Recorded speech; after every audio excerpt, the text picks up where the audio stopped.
राजस्थान के जयपुर से एक बुजुर्ग महिला की निर्मम हत्या का मामला सामने आया है।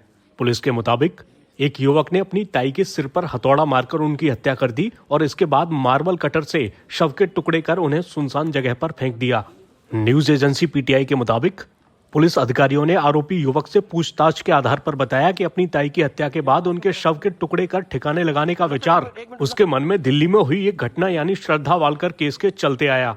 पुलिस ने बताया कि शहर के विद्याधर नगर थाने में एक महिला की गुमशुदगी की रिपोर्ट 11 दिसंबर को दर्ज हुई थी।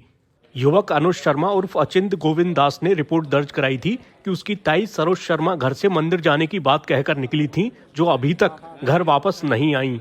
हालांकि पुलिस को जांच के दौरान परिवादी पर शक हुआ। पुलिस का कहना है कि अनुज से गहनता से पूछताछ करने पर उसने अपनी ताई के सिर पर हथौड़े से वार कर उनकी हत्या करने की बात को स्वीकार कर लिया। और ओवरऑल ये कहानी निकल के आई कि भतीजे ने अपनी ताई जी जो कि काफ़ी गुस्सेल और इस स्वभाव की थी, उसका आवेश में आकर हथौड़े से मारकर मर्डर किया। उसके पश्चात चाकू और मार्बल कटर से इसे कट करके उस डेड बॉडी को बैग और बाल्टियों में भरकर दिल्ली रोड पर सुनसान जगह पर जाकर उसको डिस्पोज किया। नहीं, जब इस प्रकार की उसने वारदात, क्या घर पर कोई लोग नहीं थे और किस प्रकार से उन्होंने इसको डिस्पोज किया? जब घटना के वक्त केवल आरोपी और मृतका ही घर पर थे, बाकी जो रिलेटिव्स हैं वो अन्य काम से बाहर हैं। किस प्रकार को पुलिस को संदेह हुआ इस पर, कहाँ से गिरफ्तार किया? इसमें जो आरोपी का वर्जन था उसमें लगातार कॉन्ट्रडिक्शंस आ रहे थे। मौके पर यानी घर पर जब गहनता से जांच की गई तो कुछ ब्लड स्पॉट्स रिश्तेदारों को दिखे और पूछने पर एक्यूज ने बताया कि मुझे लक्सीर आ गई थी जिसके ये ब्लड गिरा हुआ है।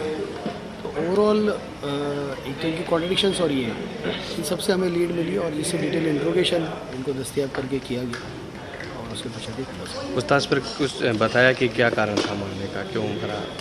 अभी तक की पूछताछ से आरोपी जो है ये मृतका के गुस्सेल स्वभाव से मानसिक रूप से ग्रसित था और उस दिन उनकी कुछ बहस हो गई। एक्यूज को किसी कीर्तन में जाना था जिसके लिए उनकी ताई जी ने उन्हें रोका क्योंकि उस वक्त घर पर उनके अलावा और कोई नहीं था और इनको जाना था और उस बात को लेकर इनकी बहस हुई और बहस एक हीटेड डिबेट हो गई और उसके पश्चात उसने करते चले। लड़का जो आरोपी क्या करता है?